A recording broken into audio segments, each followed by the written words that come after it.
Hello សួស្តីអ្នកទាំងអស់គ្នាខ្ញុំអូបតូថ្ងៃនេះផងដែរខ្ញុំមកប្រាប់ពី skill បាញ់ MP5 និង MP40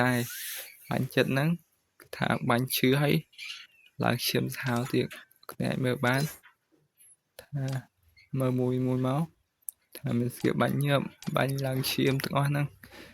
តែគ្នាមើលមកហើយអ្នកគ្នាអាចដាក់ skill ញួរនេះទុកដងផ្លូវយើងខ្លាំងជាងមុនហើយនឹងដាក់ skill នេះមកតោះជាមួយខ្ញុំបាយលេងទាំងអស់គ្នា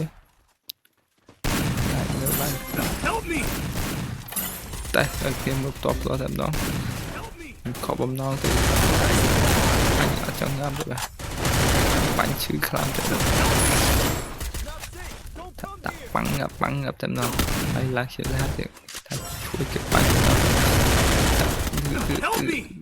ថាបើបាញ់គីឡូវាស្មើយើងនេះដាក់បាញ់អត់ស្ទះយើងគេមិនព្រៃឡើងឈាមណាដែរឡើងឈាមច្រើនទៀតអត់ទេមើលបានជាតែម្ដងអានេះបាញ់យើងចេះងាប់ទេងាប់ទេដាក់បាញ់យើងមិនងាប់ទេ